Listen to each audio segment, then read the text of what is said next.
Welcome. Eagle's Nest, episode 8. 8 already. Hi there. Yeah. It's getting there. What do we have to make it to? 21 21 episodes puts you in the top 1% of podcasts in the world. Oh, really? Yep. So we're Really? committed to 21. You're going to do 21 first and then... And then just see how we go. See whether we want to commit to it. Thanks. Well, I really should introduce this person here, otherwise known as Scott Walters. So, Scott, Pleasure. welcome to the Thank podcast. you. Welcome. Thank you. Now, I'll let you do your own, we call it the Batman origin story. So this is kind of your deep and dark history on where you've come from and how we've gotten to this point in time. But before that, Scott is Alex's business partner, one of the co-owners here at Eagle Martial Arts, and one of the OG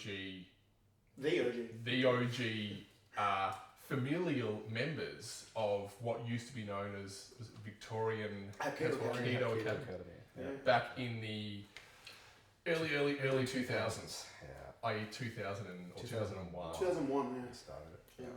So, we'll get into a whole bunch of questions. There's lots. I've known you for 23 or 24 years now, and there's still a lot that I don't know, as I found out about Alex when we discussed his Batman origin story. You don't want to know everything about this kid. There's some areas we just don't. That's court ordered though. Keep it PG. Yes. If there's anything that is, you're just like, hey, government, I can't talk about that. If there's anything that's off the limits. Certain people that we both know that we don't want to talk about is also fine too. Because we brought up where as we went through everything and there was some stuff that happened, we decided not to name names, Yeah. Feel free to. But you know what? We leave that with you. That's up to you how deep you want to go on that. That's it. But let's start out with. I would love to hear, because I think this is important for me, and I'm sure everyone here will be interested too. And I think especially people at the current crop here at the club at EMA, I don't feel know your history, because most of them, I'd say, would know you maybe in the last 10 years, maybe 5 years. Yeah. 5 for most people here. And there's probably not a lot of people who you better be watching and listening who will know where you kind of came from and the whole story leading up. So can you give me and when we talk Batman origin story, I don't mean like early childhood, I was born and yada. I'm talking about your introduction to martial arts and kind of how that all happened for you way back when. Yep. Okay. So, wait, am I talking here? Am I? You can talk to us. You can talk wherever you want. Talk everyone. So. A deep icon. Where do I start? I guess as a kid, I always loved the martial arts shows. As a little kid, so just on that, favourite. What was your Turtles, man? Ninja Turtles? Big time. Especially 80s Ninja Turtles. Yeah, not the new Ninja Turtles. No. The 80s stuff. Right? 80s Ninja Turtles Had the best shredder. had the best shredder. Yeah, was it. None of them was sort of. I'm going to start talking about the turtles, but the turtles these days. I have kids now, so they watch the turtles. Yeah. Can I guess your favourite turtle? Yeah, you can definitely. There's no wrong answer. answer. Your favourite turtle? There's no wrong answer. No, there isn't. Except with Donatello. That is my favourite. That's my favourite That's turtle. his. Because staff do. I knew. Always That's why Donatello. I knew it would be. Always Donatello. That's what I'm saying. Because everyone else's was. Well, they've made the new ones are like, I don't know, the new turtles, they've made them very like, Leo's definitely the leader, Raph's definitely the bad guy, whereas the old ones were kind of like, They blended a lot. they blended a lot. They were balancing each other. And Donatello was a smart one, he had the staff, and I was like, you know what, I like it. Then they made him like super nerdy geeky in the new ones, and I'm like, god damn it. You go, it's kind of lost its luster. I mean, it goes hand in hand with my geekiness, but yes, that's right. So they've really lent into the Scotland's. They really have. The Donatello. Yeah, they learnt that it was my favourite, so they went down that path. I don't mind. So I've watched all of the different iterations of the Ninja Turtles, and nothing beats the original. The original. Yeah. Original best. Of course. 100%. So moving on. Okay, so Ninja Turtles was your plus kind of all gateway the drug. 80s martial arts shows when we were kids. Like, they were always out there. There's tons of them. But Ninja Turtles was probably the biggie. Dad had done Taekwondo before, back in the 70s. Yeah, so just on that, and we will talk to Dad in Grandmaster Greg. Yeah. Grandmaster Greg Grandmaster Dad. at some point of the show. Master Dad. Well, he kind of feels like a father figure to us all. Yeah, he is, doesn't he? yeah.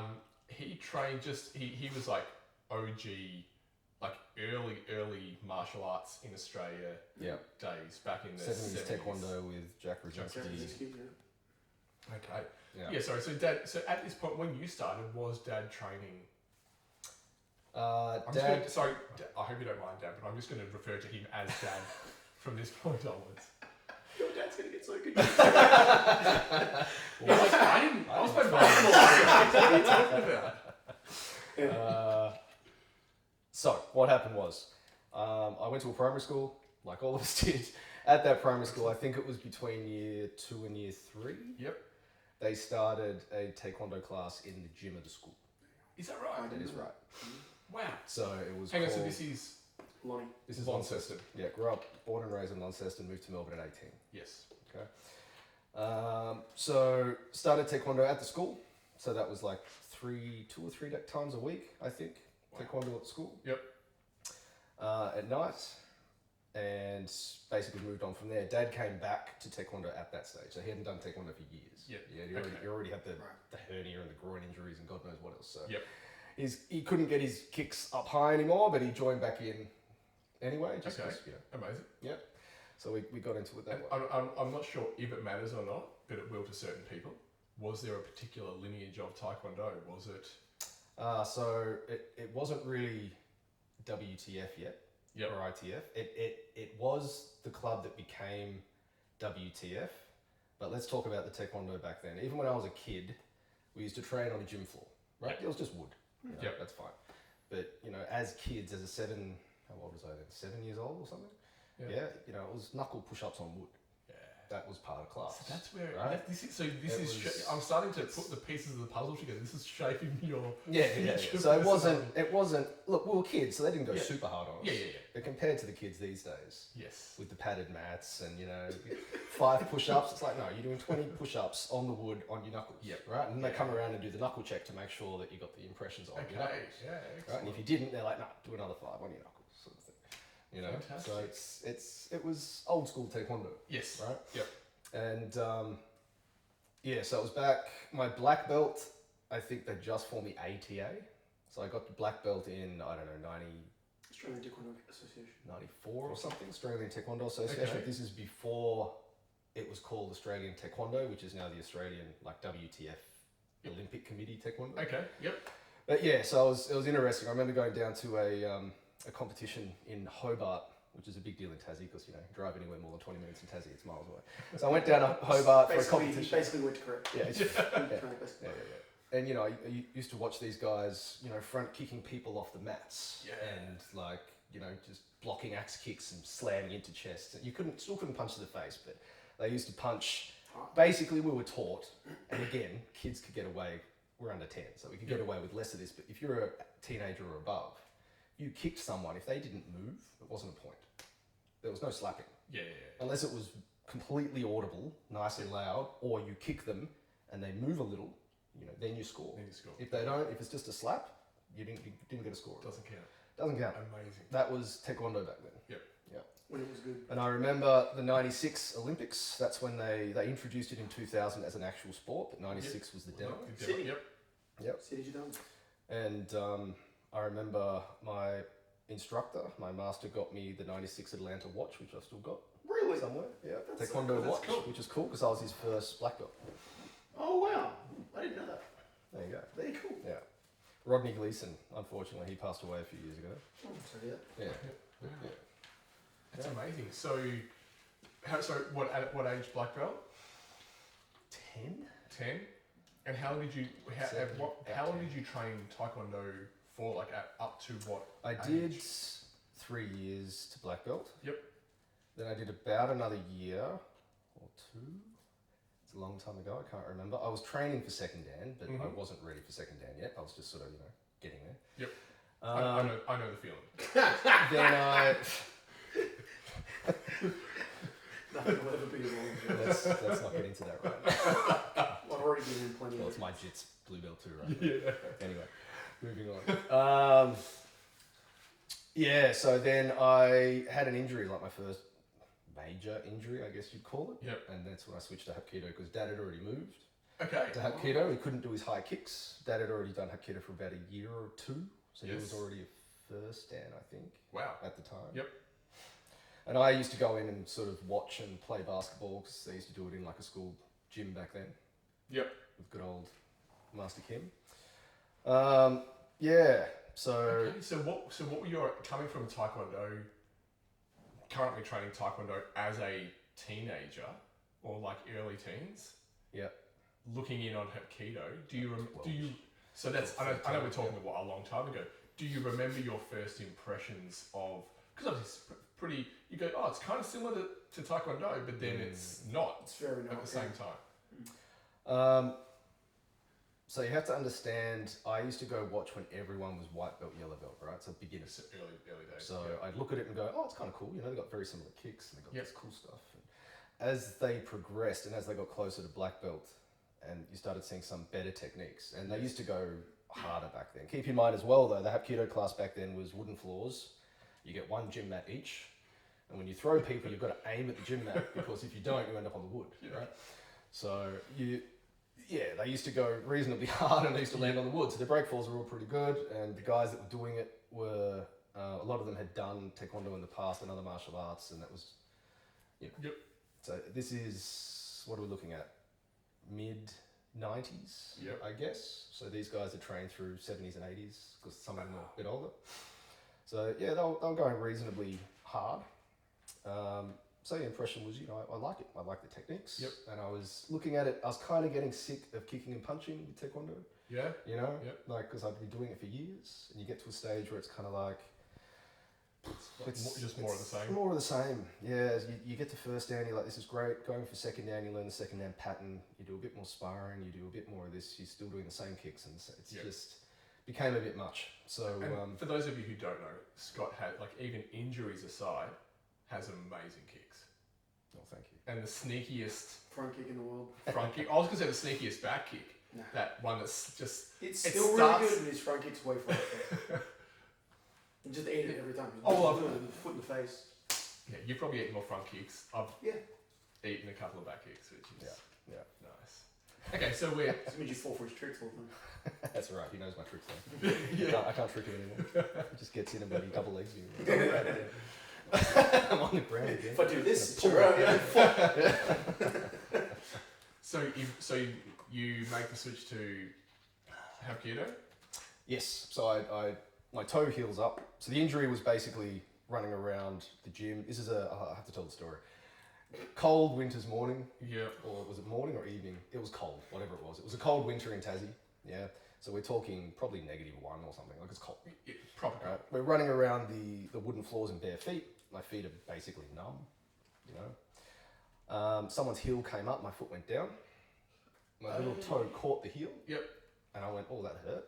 I looked at the ground. There's a bit of blood there. I better go check it out. Instructor went, oh, your toe's bleeding. You better go have a look. So I walked down to the change rooms. The change rooms, you had the club on one side. It used to be old badminton courts or something like that. Right? Yeah. And then they sort of hollowed it out. So 2 different courts, and now it's just one big floor. So that was our gym.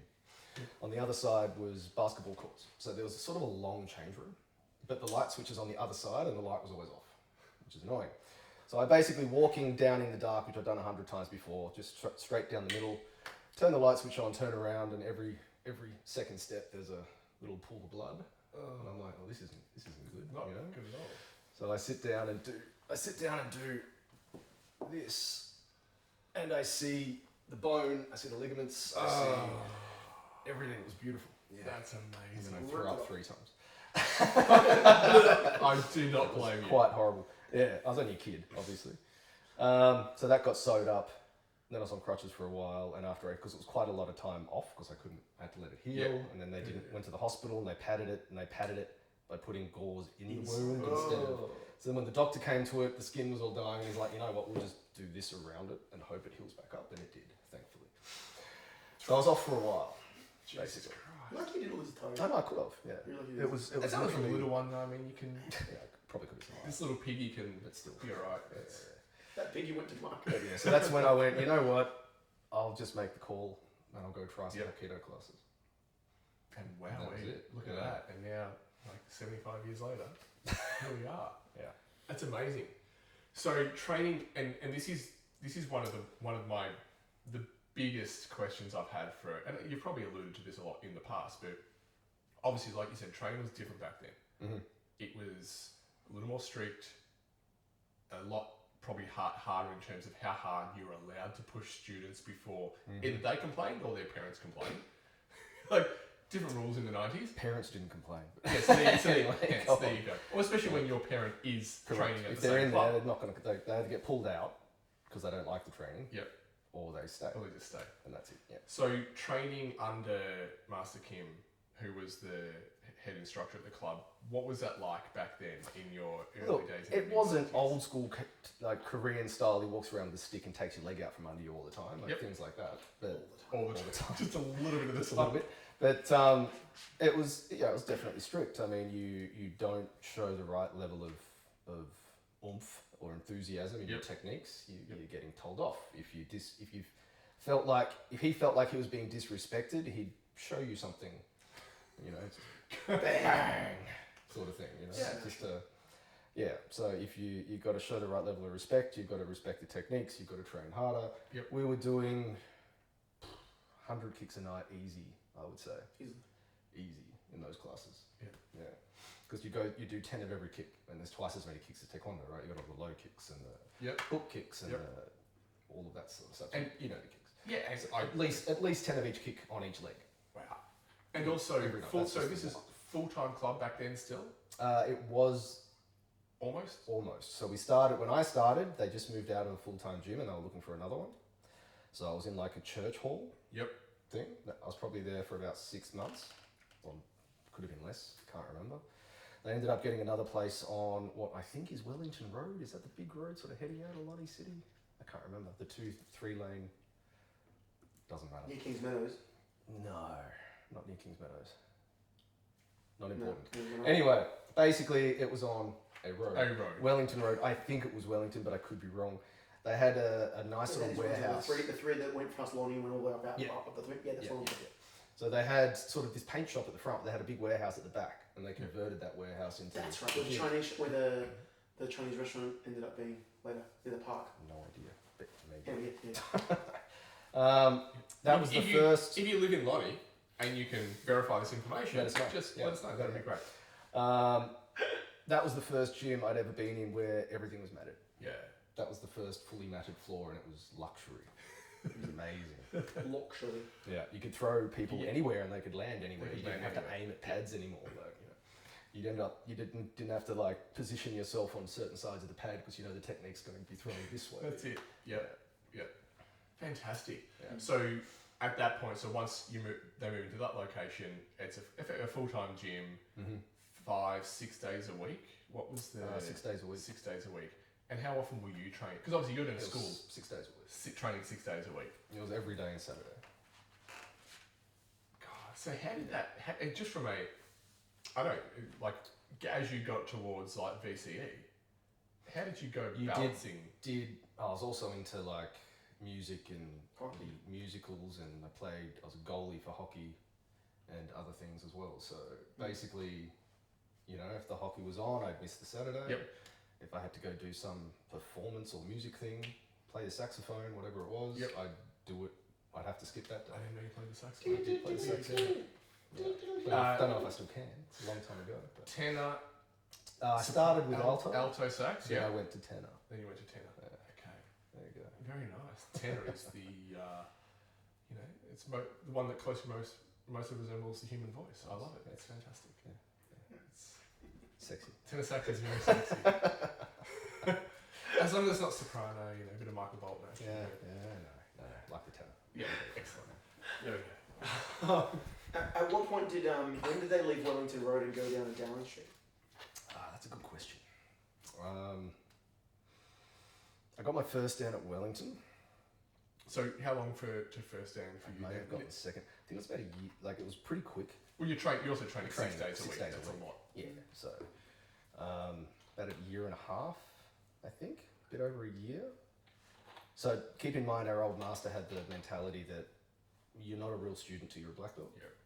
Right. So And colour that's when belts are like pre-student. That's when the journey begins, Yeah. type of thing. So most people have the opinion that you're a black belt, you're an expert, whereas his mentality wasn't that at all. It was you do a year and a half if you're training 5-6 days a week. Yep. You get your first dan, and then you're a real student, and then you can start learning the real stuff. Anything before that is kind of pre-training. student. Interesting. You I know? like it. But that's Yeah, also, which is and interesting. for reference, the syllabus back then, was that the same as when, like 2001 Victoria? So it's how many Yes. techniques Yeah. are we talking Yeah, all up? 138 100, yeah. Okay. Plus kicks. And Plus kicks. plus kicks, Four- plus breathing, plus pattern. Plus Four pattern, patterns. plus strikes. Yeah, Plus strikes. yeah. Okay. So it's the same. It's the same. Like we've kept the same core value techniques that he learnt then. Yep. That I learnt as well. Yep.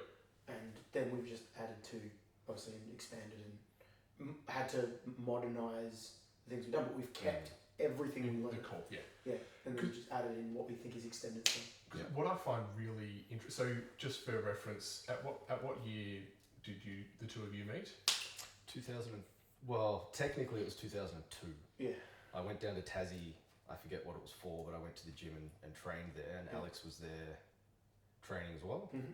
So Yep. I just went and visited. Okay. And I sort of, I don't know, I remember teaching a group of people Yep. kicking, and I'm pretty sure you were in that group. Yep. They're running you through the kicks 100%. ages ago. What I find really of the people who, and this may not be entirely accurate, but the people who I've seen who came out of Tassie, and maybe it was the environment, maybe it was the number of days you were training or the focus of the training, are all excellent martial artists in their own right.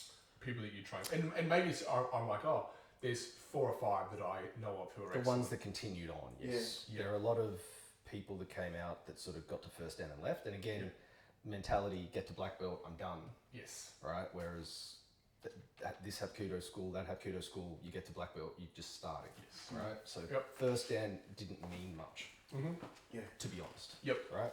But that's not the mentality of most people, right? Yeah, they kind of feel like it's a You kind of done. big So line there, in the sand. there Hey. were a few black belts, and look, they went okay. They could do their techniques, they could kick, they could punch, they Yep. could do everything else. But there were a few black belts who weren't fantastic because they didn't stick around for second dance. That's Yep. where you learnt the much better stuff. Yes. We start learning to put it together and Yeah. understand it. So you had all the basics, you could do the techniques, but you couldn't really apply them. Yes. And that's exactly what our old master wanted. That's how he taught. Yep. Right. It's just it didn't fit the mentality of Australians in general. I don't think. And it didn't really fit the mentality. Everyone's got a black belt in Korea. You have to understand. They're all a black belt in something, right? You Yes. get it. Conscription's still a thing, so everyone goes to the army, you go to the army 2 years, don't- you come out, even most back up. You did kids Taekwondo or- in school. Exactly. Like in the 80s and 90s, everyone did Taekwondo, right? Everyone did Taekwondo or Hapkido or something, right? And then if you Judo. didn't, you go to the army, you come out of first dan. Yeah. Anyway, so everyone's So got it is a really black a belt. basic, So like first dan basic is training. nothing, Yeah. right? These days, less so. Like these days, there are less people doing martial arts. Army still, yes. Yes. Yep. But when it comes to kids, there's probably less kids doing martial arts these days, I'd say, in Korea, it feels like.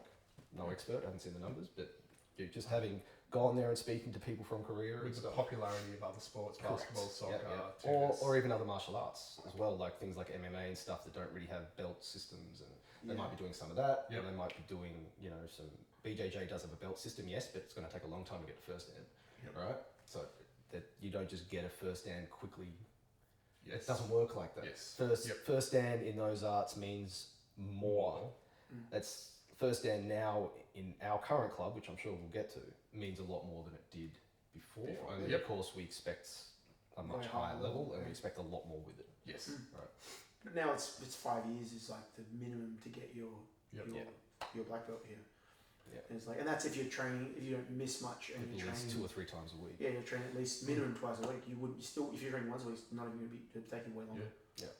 It is an interesting mentality when you talk about the getting to that basic, like the black belt being the basic level, and that was I remember that was explained to me when I started, but I think a lot of people would struggle with that concept of. Oh yeah. Yeah. that's But right. I'm a black belt. I'm an expert now. It's interesting, like just coming back to what you were saying about the people that came out of Tassie that were good. that the people you met, right, and that you were looking at was good.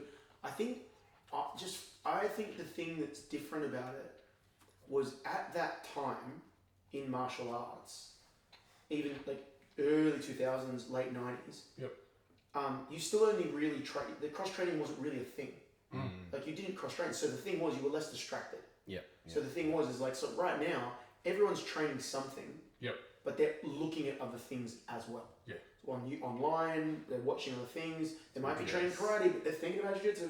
And so they're trying to learn vicariously by watching other things, or they're doing groundwork, judo, wrestling, whatever, and they're looking at striking. Yeah. Because they're trying to cross. And there's nothing wrong with that. I think more information is good. Yeah. But I think the things that so I was training 6 days a week. I was doing 19 classes a week when I was training. So it took me 2 years to do my black belt from when I was in Tassie. But I was doing 19 classes a week. I was doing morning class, midday class, and coming in the evenings. It's crazy. And so insane. it was, the thing was, I was hyper focused, and all the people that I trained up with, like Karma and like Bianca Welsh, and like all those guys, we were all training every day, minimum twice a day, and so we were like hyper focused on the things we were doing. But this is where, and what led me to that question is, there's a book by Daniel Coyle, I think it is, called The Talent Code, where he explores different pockets around. One was futsal in South America. I don't know exactly where it was. There's another one which is a tennis school in somewhere in Eastern Europe, or a music school somewhere else in Eastern Europe. And it talks about, it's kind of like these conspiring events that create excellence within that environment. Yeah. And that seems like, because I've trained at a number of martial arts schools, and I'll say this forever, that I'm extremely fortunate to have found you guys, because you're both amazing people, obviously. And no, but technique wise, I don't think I would have been as fortunate had I gone to. Now, I'm not saying there's not great martial artists out there. Just there's plenty. Put it out there. But in my experience, no one matches the two of you. And Dad before that, and so sorry, Tony, and so on and so forth. The other dad. The other. My other father. But again, it does. But again, then looking at Bo and other people who came out of that environment, you're like, it seems like it was whatever conspired to create, and maybe it was just a number of hours trained per number of classes per week. I think it would be. Let's focus a number of hours. But I'd also say I was very lucky. Like I know that Bo, in particular, like he was the sort of head instructor there at the time, and like Mr. Kim was in and out and over and back and forwards all the time. But Bo cared a lot. Like I was really fortunate to have teachers who cared about holding the standards and not just accepting mediocrity as like, oh, that's good enough. Do you know what I mean? Yeah. And Scott is exactly the same. He's like in that, then when I moved to Melbourne, I eventually I left and then I came to Melbourne, and straight away I was like, I'm gonna go train with Greg and Scott, because like that's they're part of the club. Like it was same club, same people, so then getting there and Scott having the standards he had is what pushed me to the next level, because then Scott really was my teacher from then first to second and the rest. Yes. And and also Master Greg, as well. And so, it was then quickly.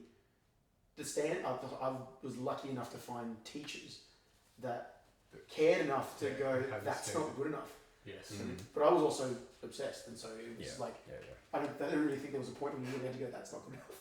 Like, it was not obviously teaching how you make it like this will be better. Oh, that's how I'm going to do it. Yeah. This is the point. But there's a lot of places out there now that as long as you're paying your fees, they're just like, hey, good job.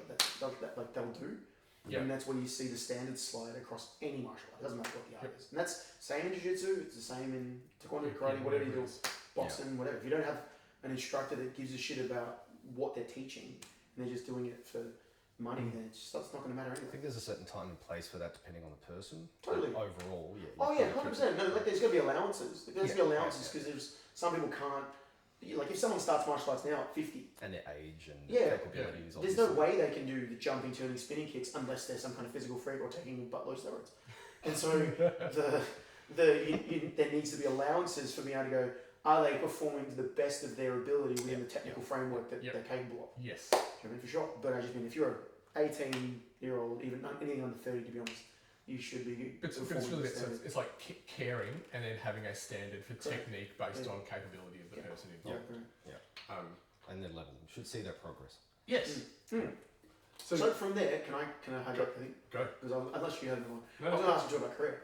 Because Scott was going next. So next, you've come to Melbourne, like you've Hapkido, you're doing a thing. You came to Melbourne for uni, international Masters of International Business and Trade. I was doing Korean, Japanese, and Asian studies first. There you go. I was thinking of getting into translation Thinking of or getting something into- languagey. Yep. What he means is wasn't accurate yellow languages. fever. He can say it. I'm married an Asian wife. You are. Well, actually, just so your languages though. When now I know you might be a little rusty now, but at your peak, English, Korean, Japanese, all pretty fluent. No, not fluent. Not fluent. Like if you heard me having a basic conversation and you didn't know the language, you'd probably think, oh yeah, that person sounds pretty good. But if you're a good speaker in Korean or Japanese, you'd know pretty quickly that it's basic conversational sort of stuff. So basic conversational is where I got 20 years ago or so. I actually got better after I came back from Korea, so we'll get to that point in a second, I guess. Yeah. No, but that was all I was asking. So you're uni here, and then you take up an opportunity to go to and 2003 through Monash. There was a thing called Monash Abroad, and we found out about it. Two of my mates, David and Christian, who were both studying Korean as well. Yep. They basically give you a small grant, $3,000 or $5,000, I think it was, which is a fair bit, but it needs to pay for your flights, your accommodation over there, etc., etc. So we ended up staying in the dorms at Yonsei University, which is, you say it to a Korean person, like, oh my god, it's Yonsei, because it's like the top. There's Seoul University, then there's Yonsei and Korea University, and there's the rest, sort of thing. But I'm an international student learning Korean, so it's not like I got into Yonsei. I'm just going to the language school. We will have your money, thank you. Yeah, we can leave, but you say, oh yeah, I went to Yonsei, like, oh my god, it's university, it's a big deal. Anyway, so I went to Yonsei for the year, which was very, very, very cool. That was the first time I'd been overseas. Been overseas to Japan for a couple of weeks. That's the first time I'd really been away from the family for any extended amount of time. So it was both an amazing experience, but it was also quite could be quite difficult as well. Just sort of navigating, doing everything by yourself with family so far away. But with that said, settled in pretty well. Got on with it. Studying Korean went well. Our old Master Kim said, you have to now go to this club and train up for your 4th dan, because I was a 3rd dan at the time. Yes. I thought that's pretty cool. The only problem is he wanted me to go 5 days a week, and it was more than an hour away. So I had to go from the dorms, get a bus, travel for an hour and a bit out to, just over an hour, out to Shincheon, was where Yonsei was, and then I had to go out to Cheongnam-ni, which was, further out. Yep. Further to the east, I think, and then trained there for, I was there for 3 hours. It was 2 classes, so I trained for an hour, had like half an hour break and trained for another hour and a half or something, and then get a bus back. The train was quicker, but the bus was easier because I didn't have to change. So it took a bit more than an hour to get back. Yeah. So I did that 5 days a week for the most part, but then my studies started crashing because you're exhausted. I'd come back and the guys had gone out, so I was like, I'll go out too, yay, but then there was no time to study. Yeah. And I spent most of my time either training or drinking soju and having, Korean barbecue. That's when you still ate meat. Back when I still ate meat, Bloody hell. But so that went well, even though my marks were kind of, they weren't tanking. I basically went from let's say an A student down to a B minus student. Okay, so not in that year. P's get degrees. So I wasn't. That's it. I wasn't That's it. failing or anything, but I certainly. But when I got back, my Korean lecturer wasn't happy with me. When I got back, she's like, "What the hell happened?" She'd never seen someone come back with scores that had dropped. It had either stayed level or gone up, and it's like, Hey. Yeah. I got busy. I also got the wrong girlfriend. I'm not going into that here. Cool. No. Moving on. So that was a headache and a That's half. our OnlyFans site gift. So also while I was over there, what do you want to know? Do you want me to Did you train in anything else like while you were there at all? Did you do any taekwondo classes and like No. or with the Hapkido? I didn't have time. No. Yeah. So with the Hapkido, then like how did you find? What were the major differences for you from like what did you find? What was the biggest noticeable difference? Actually, before you answer that, Yeah. I want your because I've got a few generalizations. Preconceptions. Yeah. Like, what are your predictions on what the differences were? Break falling straight Probably away. already knows. Yeah, Yep. I already know most of them, but Break falling, I'll say break falling and the kicks. kicking level. and I would say when a technique is applied, the tapping seems a little more extreme in whenever I've seen Korean people. That's demos. But That's demos. Okay. You're not putting on because that master's usually kicking your ass, Yeah. but you're tapping and they just hold it a little bit longer for theatrics. Yes. But that would be my things. It'd be the nut box, Yeah. the kicking. But I never, like I said, I only visited Korea. I never lived there and trained, so like I didn't get to really. I got to see a lot of Hapkido when I was there, but Scott lived it and was there. Anyway, that's my question about it. So I went out there to Cheongdam and started doing these classes, and I was honestly a little bit disappointed. Like it was just different to what I expected. I expected them to be going harder and faster, and techniques to be more applied, and harder finishes and harder break falls. What I found was our 120, 30 techniques, it was still Mumukwan, it was the same school technically. They'd cut out a ton of techniques. They'd got rid of a bunch of them. Okay. They were hardly doing any techniques compared to what we did. They were still doing techniques, it's still Hapkido, but they weren't doing nearly as many to the point where, I went through white belt to black belt, all 100 and something techniques in front of the master, and the third dan I was doing it on is like, what is all this? And the master's like, oh, we used to do this. This was our old techniques. It's like anyway. I think that's been one of the reasons we've been so adamant in keeping the core the way it is. Yeah.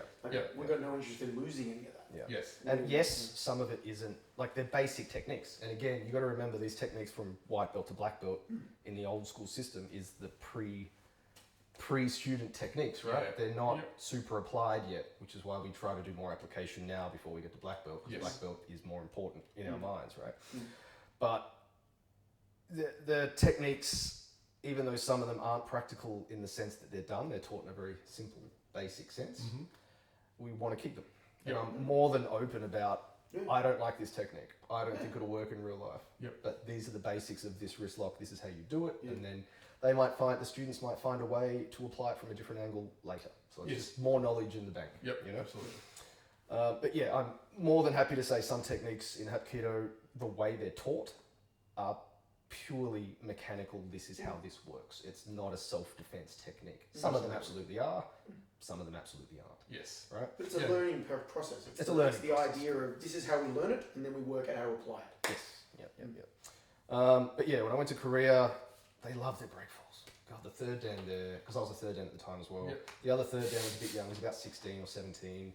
And he used to take some of the younger, lower level classes, and I used to take it with him. Whenever I took it, it was all technique, punches, kicks, all the stuff that you know I like. Yes. When he took it, it was just break falls. It was running, jumping, diving, flipping, back flips, like forward flips, all the flips you could think of, like the run up, jump sideways over things. Yeah, It was just whole classes of break falls, and he was amazing at it. But it's acrobatics. It's not a gymnastics class. classes. Yeah, so that was a bit disappointing, to be honest. Yes. Their sparring was okay. They'd taken sparring down from doing any techniques to just taekwondo with throws. But with that said, the third dan could throw a kick. He did a brilliant spinning heel kick and knocked me in the head with it. That knocked me a bit stupid. That was good. I got him back with a back kick. The back kick. But yeah, it was a good kick. Like he could kick. Yeah. So he was a good kicker, really good break fall, but their techniques they'd kind of lost them.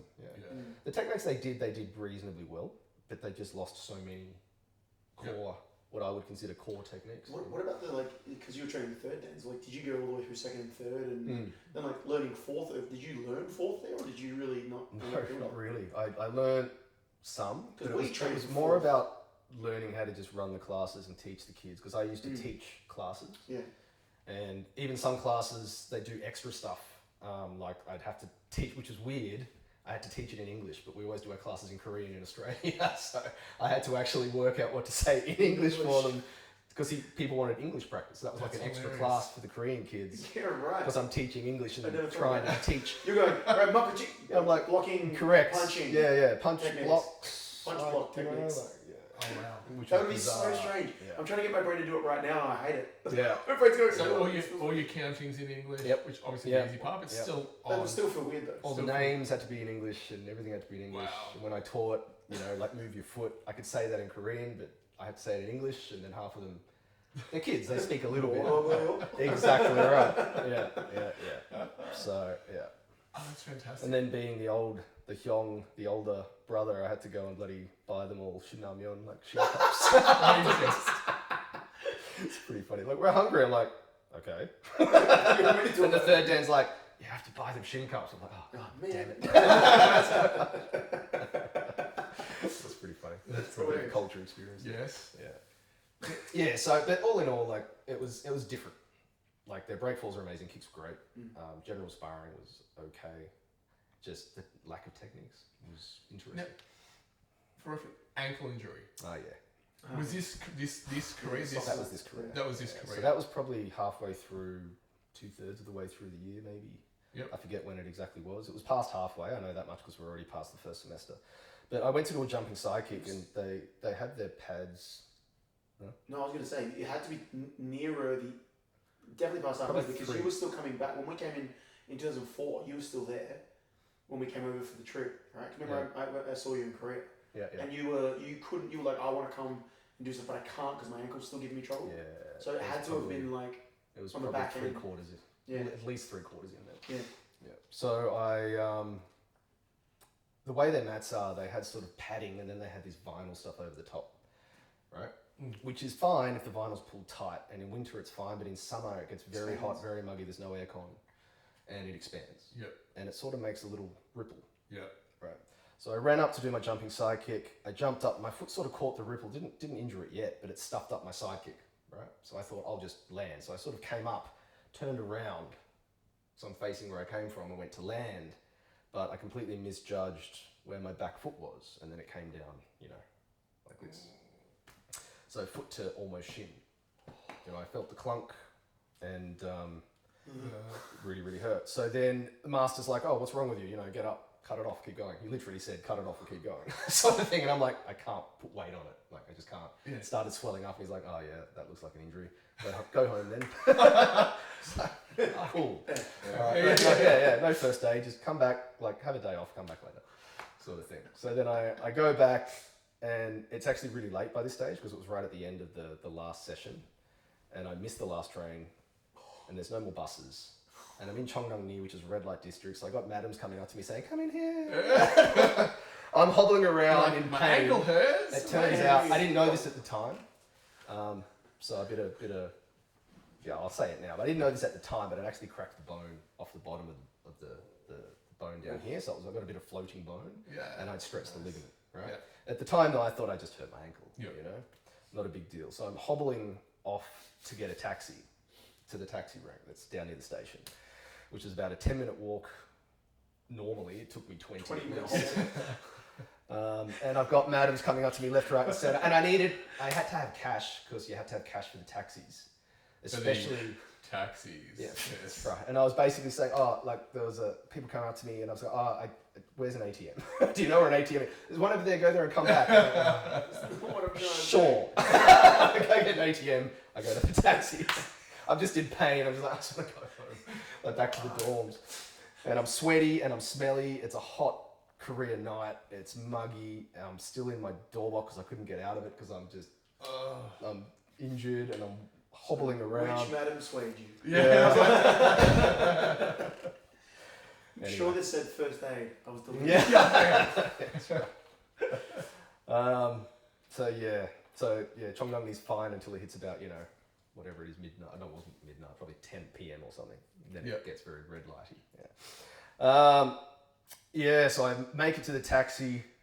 No, at first, actually, I take that back. I made it to the last bus, but it's the wrong bus. There's 2 buses that go to Chongnongni. One sort of goes this way, one goes that way, right? The problem with the one that goes the other way is the dorm's here, there's a tunnel. So the dorm, there's a tunnel. Yeah. And the other bus coming this way turns up that street, not through the tunnel. You're not allowed to walk through the tunnel. There's no way to walk through it. So I turns the corner and I'm like, oh, damn it, this is the wrong bus. Right?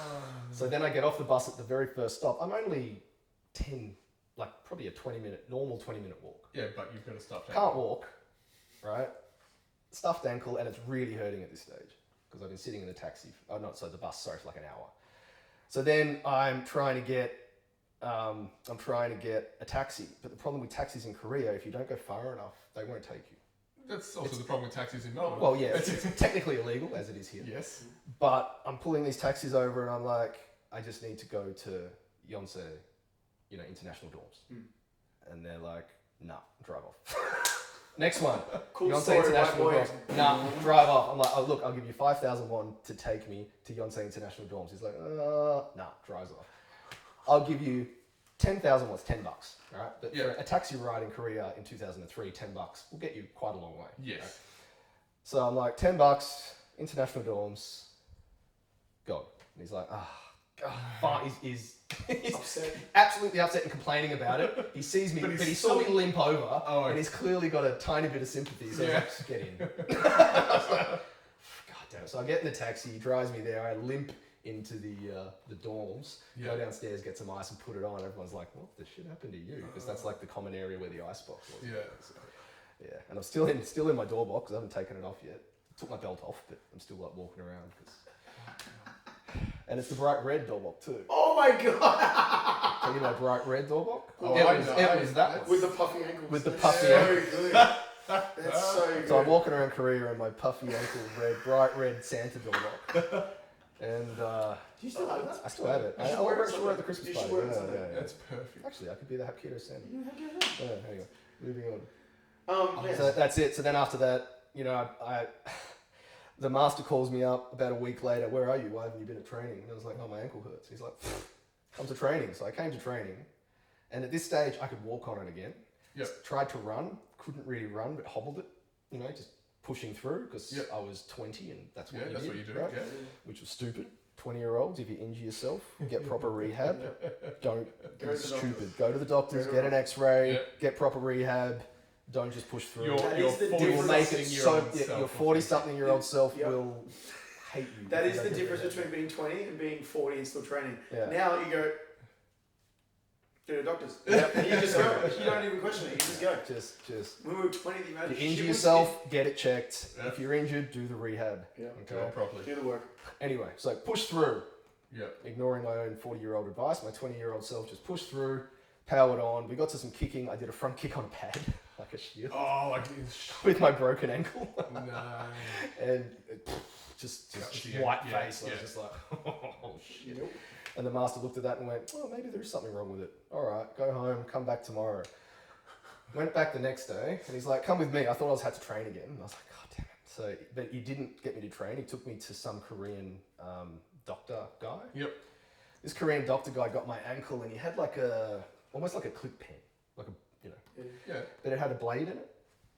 And he goes click, click, click, click, click, and pierces the skin all over the place. Then he puts cups on Oh, yeah. and suctions out the blood. Yep. This is pulling up the bad blood, so Yes. it replaces it with good blood, Yep. and it does healing. And he's gone click, click, click, click, and put it on. And my the Korean master's sitting there. Kim Seung-gi, I think his name was. Anyway, he's sitting there, and the doctor guy's sitting there, and he's like, pimento, which is like there's a lot of blood. And the master's like, really? It's like this. The I've made a terrible Oh, mistake. the other master's like, really? It's not that much. And this guy's like, yeah, there's a lot of blood. Like this is injured. A proper injury. Yeah. But then the master, all right, cool, no worries. So go home for a couple of days, come back, we'll do it again. So I went back a couple of days, came back to the Korean dude. This is at Chongnongni as well, so I had to do another hour there, right? While hobbling around on my broken ankle. So he does it again, he pulls out the blood, he's like, still a lot of blood, went back. Hey, this happened about 4 or 5 times. And the master paid for all this, like he was trying to help me. Yeah. Right? So even though he was a bit of an old school hard ass, he was still really nice and he was trying to help me and stuff. So not trying to give the wrong impression, he was a really good guy. Yeah, so eventually, you know, the blood kept coming, sort of thing. And he's like, I should probably go get an x-ray. The doctor said. So I was like, cool. Went and got an x-ray, and yes, there's a little chip floating around underneath. Yeah. So I had to wait for that to heal. There's nothing to be done at that stage. Like, there was no cast or boot or anything. Yep. The guy just said, just you can walk. Yep, cool, it'll heal by itself. Apparently the way it's chipped. These days, I'd probably get the boot. But then in Korea, being an international student, he's like, you're fine. just don't do much. And I was also playing soccer at the time, so I had to stop all the soccer and stuff. So on Saturdays, we'd do soccer. Yep. I wasn't going to the dojo on Saturdays. I think I did sometimes, but not all the time. So I was playing soccer. There was like an international dorms team. So obviously that all had to stop. And it's very disappointing. Anyway, so yeah, walked around for the next few months. It healed up.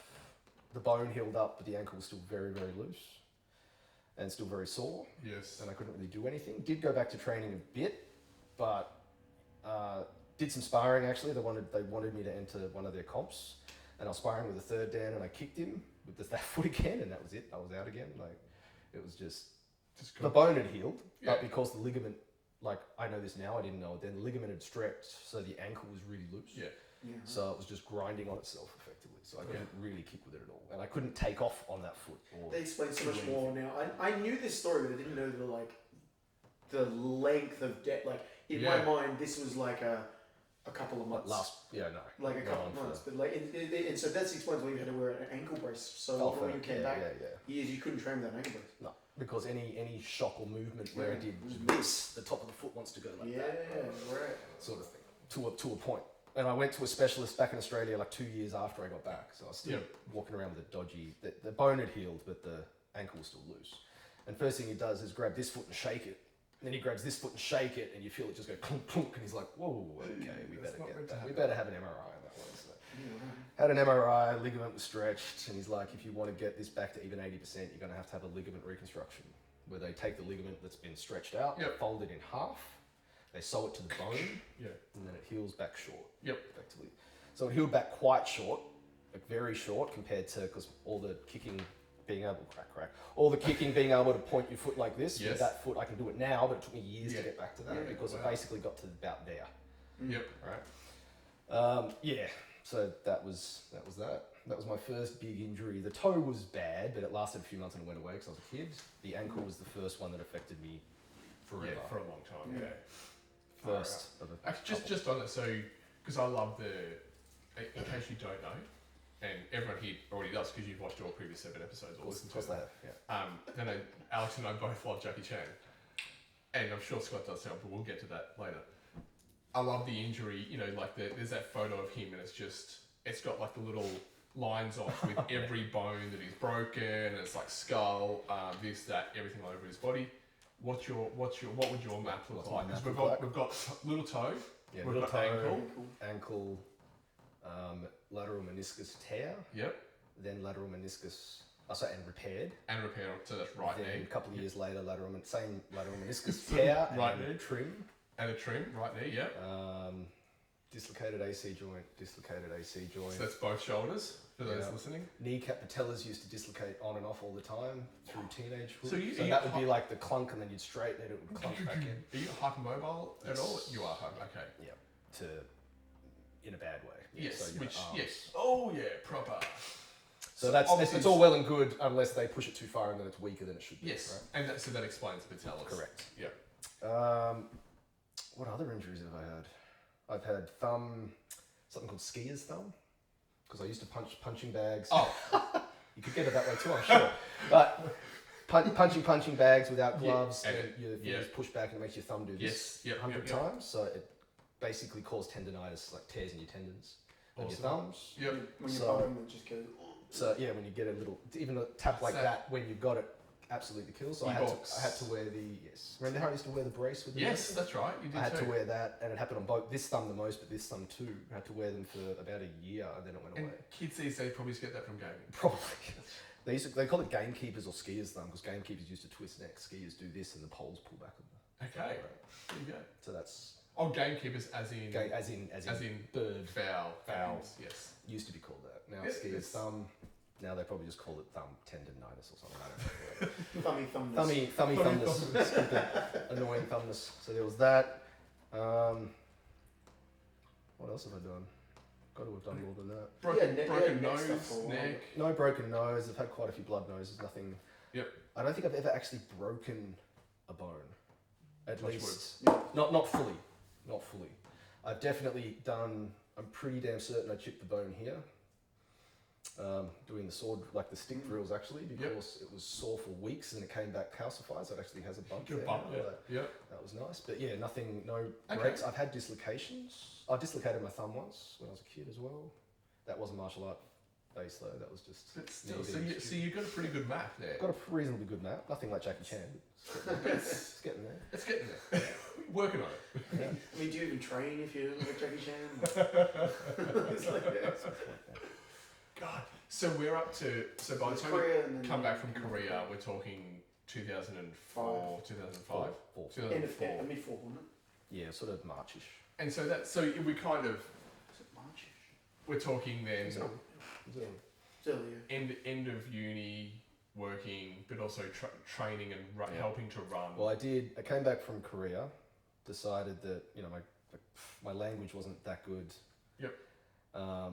And of course, I went there and discovered that, well, not discovered, but realised that you've got Korean Americans, Korean Australians, Korean whatever, who can already speak. I was thinking translation and stuff, but it wasn't for me, yes. right? Basic language, sure. Language to that detail, I'd need another 10 years. Yep. And, yeah. Went back to uni, so finished off the bachelor's. I had one more semester.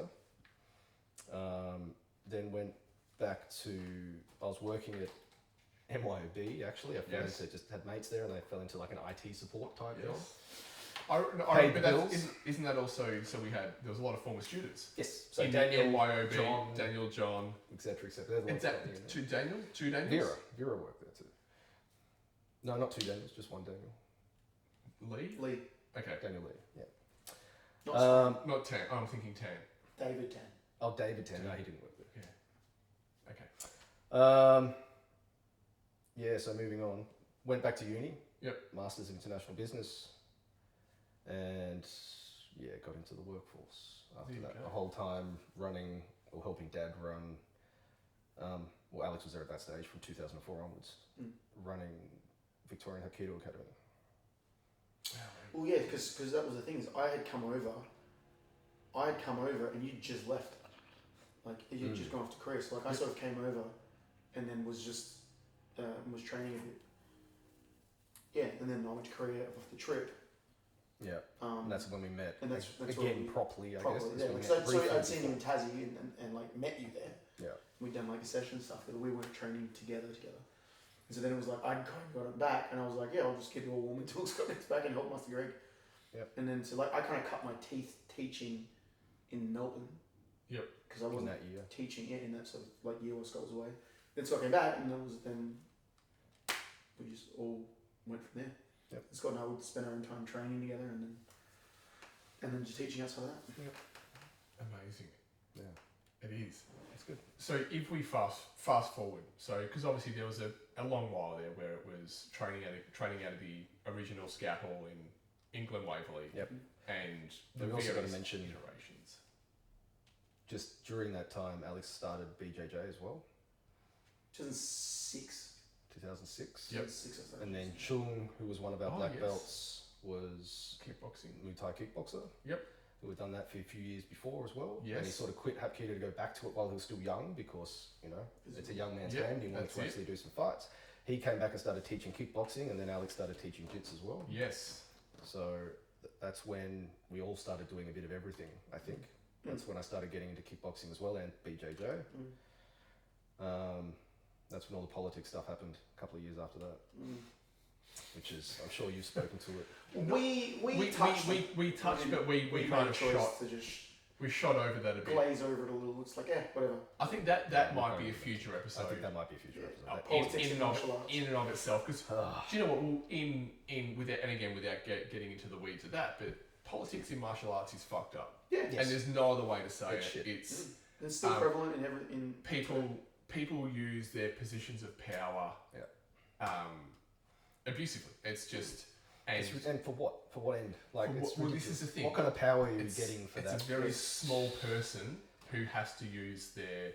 I'm an instructor, so you do what I say, or I'm going to control as much as I can of your life because I teach you to punch and kick. Yeah. It's horrendous. Yeah. But yeah, that might be that will be another episode. We might do a round table on that one and get a few more people involved. Yeah. The list of call-outs. Is that what we're going to call that? We'll just anyway. That will be where we to protect the. That's where we will make all our enemies in that episode. So you've got Taekwondo, Hapkido, bit of kickboxing, bit of BJJ. Were there any other martial arts that you kind of dabbled in across the years? Not really, no. Only sword and things from that was also part of Hapkido from third dan onwards. Yep. Because also having said that, you were teaching, effectively running the school as much as you could, as far as working full time, then teaching and trying to grow the school within that capacity. Yep. Which probably, I imagine, limits your time to go out and do other things. Yeah.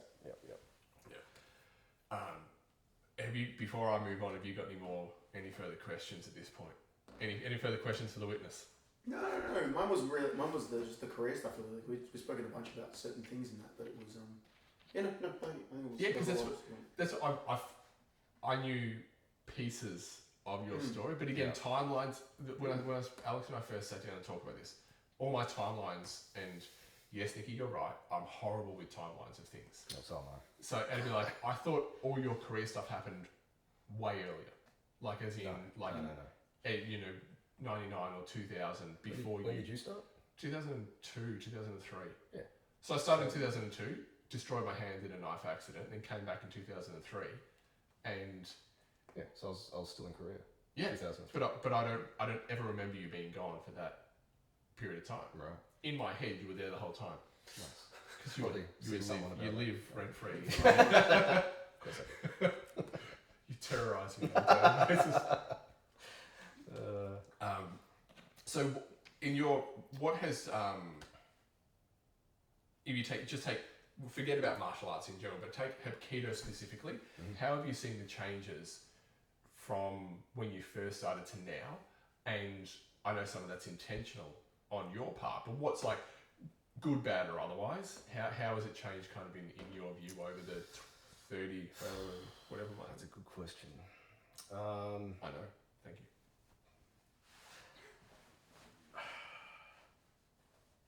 For our Hapkido, Yep. it used to be a lot more, I'd say, focused. Not necessarily the students doing it, but a lot more focused in terms of syllabus, right? Yes. So it's tighter. Yep. We've added a lot more to it, obviously. Yep. I'll get into why in a minute, but it used to be a lot more focused. So sort of as Alex said, that's all you're doing. So the techniques, people were doing it harder, they were doing it faster, they were doing it more accurately, they were throwing each other harder from an earlier stage. Yes. Right? So you'd learn your basics, or your little hand escapes and some baggies and makuchigis. As soon as you start break falling, once your break fall's got to a point where you could actually break fall, and you have to do that pretty quick. Yep. Like, within the first 3-6 months, you're break falling properly with every technique. So you throw people. You don't just put them down nicely. You bloody throw them. That has changed in the sense that we don't necessarily force our people in the first year, because now it's over 5 years to first dan. We want them to break fall. We don't expect them to take 2 legs and dump them on the ground. Sally. Sort of thing. Advanced, yes. Yes. So we've pushed that out a little bit for a couple of reasons. One, for safety. Yep. Old school used to see a lot more injuries. Yep. A lot more. Yeah. Like, injury would just be a common thing. It's just part of the martial art. art. It was what it was, yeah. Even sparring, we didn't go that hard, but to begin with, the beginners went harder than they do now, definitely, and injuries happen. Right? They can't control themselves. They can't throw those punches and kicks at each other and pull enough that it's not doing damage, or they hurt themselves when they throw the kick because they're not doing it properly, right? So we've scaled that back, definitely. So now it's more of a ramp up from beginner to advanced, Yep. which I think is working quite nicely. Yeah, we were discussing this just on the recent gradings we've just had. You can really see the difference you can between really the see the difference different between levels. the levels now, like foundations, fundamentals, intermediates, and the advanced. Yep. And like Yeah. for the first couple of years here, we've been like, oh, maybe the standards aren't high enough for like the beginners. Yep. But then as they've come through and hit the intermediates and then moved into see- advanced, You you see can the really difference. see the skill. Yeah. The skill. So that's actually made me upscale, feel which has been really a lot better, to be honest. Yep. Because Yeah, in the same. first few years when we changed the syllabus and we added more to the syllabus Yeah. and all that sort of stuff, I was a bit concerned. Like these guys, they're picking it up, they're doing the things, but they're not really going. Yep. Because from our perspective, you have to remember when we were blue belts, you're in the middle of our, you're halfway to black, so to speak. Yep. We were going way harder. At least it Yes. felt like we were going harder. We definitely were. Yeah. Definitely. We were going Yeah. harder, right? Yeah. And you see it now, they're not really going as hard. You tell them to go harder, they're not really doing it. However, by the time they get to advanced, most people, not all, but most people have raised the bar. Yes. Yeah. I would like to raise it another step up personally, Yeah. but it's happening. Like it is slowly getting up there, and we're starting to see some pretty big differences between the different levels, which is perfect. Which Like, is you what should you want want to to do. be. Yeah, Yeah. I would like it all to shift a tiny bit up, maybe, or Yeah. maybe a bit at the back end. Yeah. Yes. But either way, like it's definitely happening, and I think having the top tier or the higher ranks absolutely helps with the lower ranks being able to look up to them, because when we started here again, yes, we had the black belts, but they're black belts, right? A lot of people that came over, we didn't have, after the whole moving around and changing clubs and locations and COVID and everything else, we didn't have many students left. Yeah. We basically had to start again, right? Yeah. Except for our core, such as yourself and a few others. We had maybe 12 Hapkido students. Yeah. Right. Wow. A couple came back, maybe 14, but still not much. So we had to build that up, and because of that, most of the students that came in were all beginners. Yep. They couldn't really look up, and even the ones that were higher ranked that came across didn't know the extended syllabus stuff. So they were doing it at a beginner level, Still don't. right? And Right? For the core stuff, they'd see it and go, oh, yeah, cool. But even the core stuff, because of COVID and all the time off, needed brushing up big Yep. time. Right? So now that the lower ranks do have someone to look up to and go, okay, that's how I should do it, everything's starting to lift up again. that's That's the hard part, because I remember, and I think I've told it. Ashino told the story, but when I remember I opened the door to the Bogong Avenue Scout Hall, and I see you two throwing each other and back kicks and whatever. Like it was like I was walking onto a movie set. But the intensity you were training with. We need to cut to a video of us doing that now. We will add one in.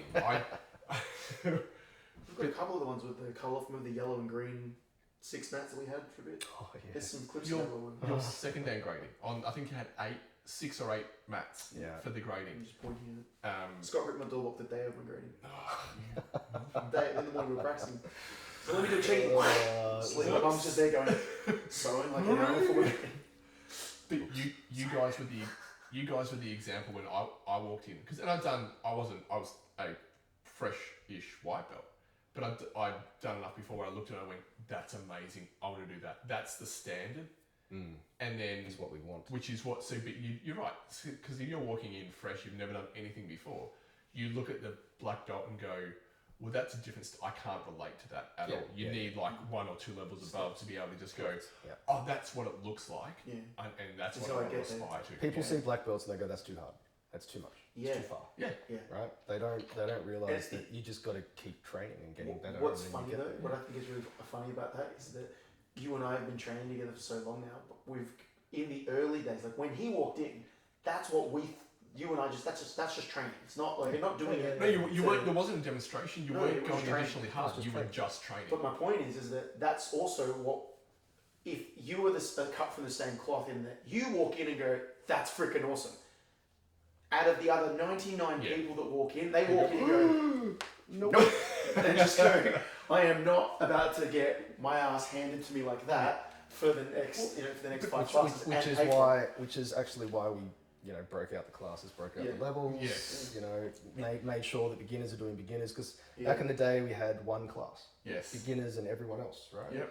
Which is not scalable. It was almost impossible because you have lots of people at different ranks. They're all learning different techniques because of their different ranks. Yes. That's why we went to a rotating syllabus and split out the classes. And Well, Hapkido, in fairness, Hapkido is from a physical requirement perspective. Hapkido is confronting.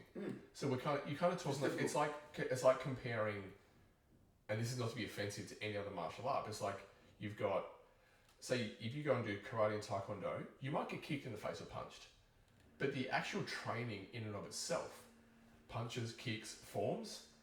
It's less intimidating to start with.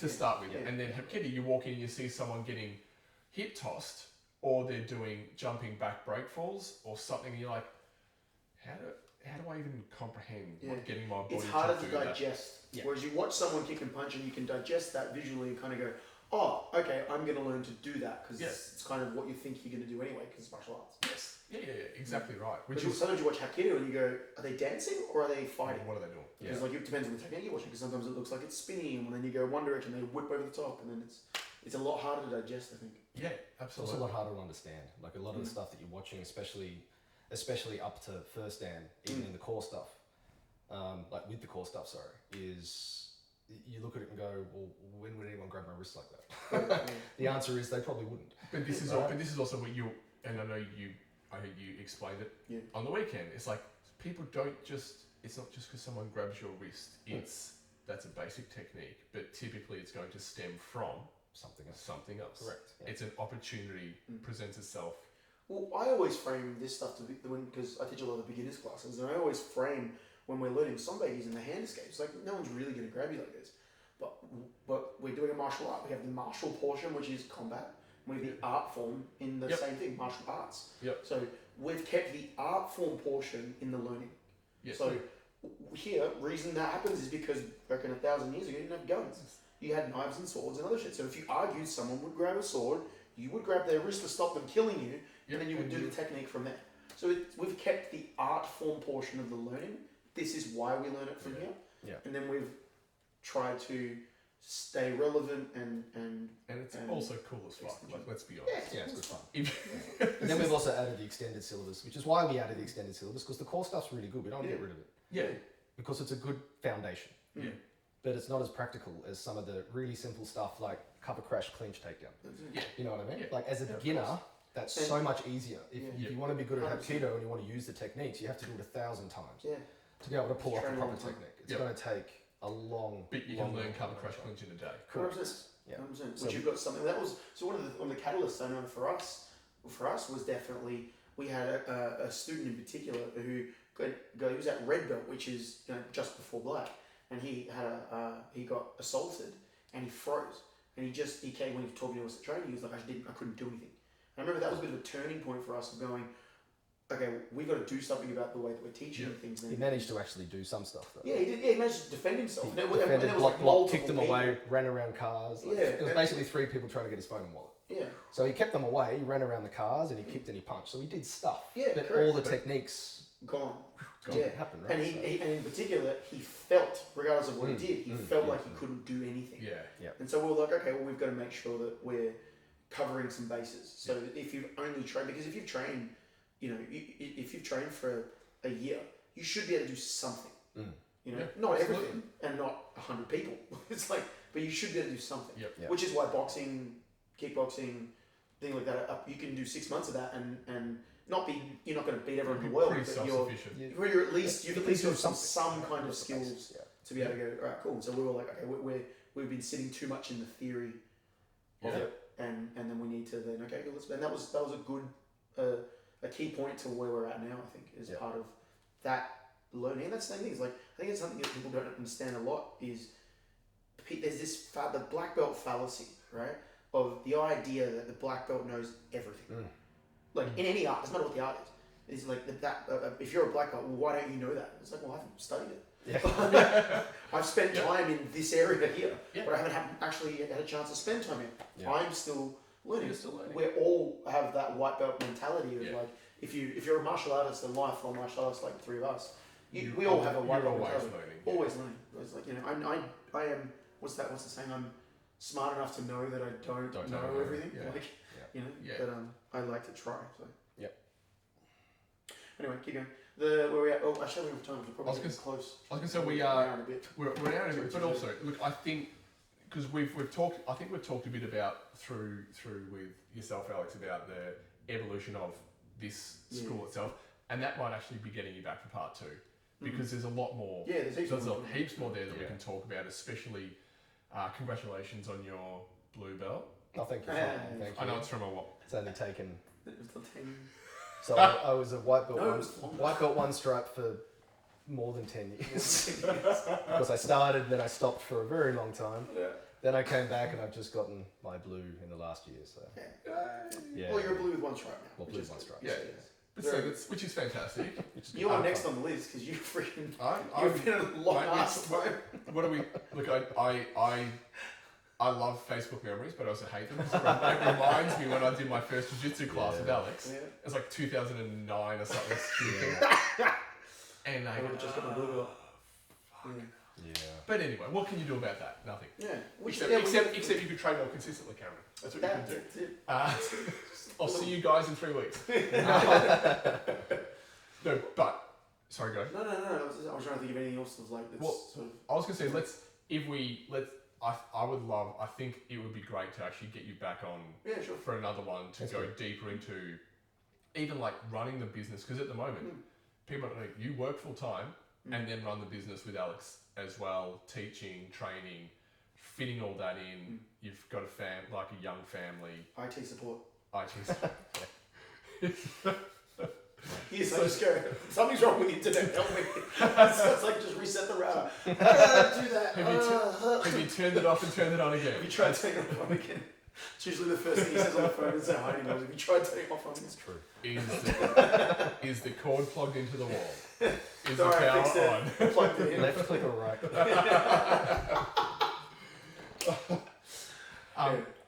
But I think ending on question without notice, favourite martial artist theatrically, and then follow on from that, your now it doesn't have to be your favourite of all time, like top 5, whatever. Favourite martial arts movie that comes to mind. Movies are tough because I can't remember the titles or anything. That's the problem. He's not not as big a movie martial arts nut as you. Correct. I like the movies. Yeah. I enjoy them, but I'm not like a obsessive. Okay. Oh my god, I have to rank these 1 to 20 and 1 to 100. Look, Jackie Chan's definitely up there. Yep. Okay. Especially his early stuff. Yes. Young Jet Li is definitely up there. Yeah. For sure. Kicks, Donnie. Yeah. He's 100%. definitely there. We can all be friends still. And look, there's many more, but I mean, I love Van Damme splits, but not Van Damme is that's Tony Jaa, on back stuff. Yeah, he's amazing. Yep. I'm thinking more old school, but yeah. He's ironically, he's old school. Yeah, I know. He's old school now. That was 20 years ago when he came out of that movie. Anyway. That's quite sad. Yeah. But movie-wise, I can't tell you. I'd have to think about it. Definitely good. We will pencil that one in for episode 2 Sounds good. with Scott Walters. On that note, thank you very much. Thank you. It was Pleasure. Actually, pleasure. Fantastic to hear about all the stuff that I didn't know. Filling in a lot of blanks. So now I have a more complete picture of the both of you, which is amazing. Cool. Awesome. We will see you next time on the Eagles Nest. Take care. Now I need to pee. Now I need to pee.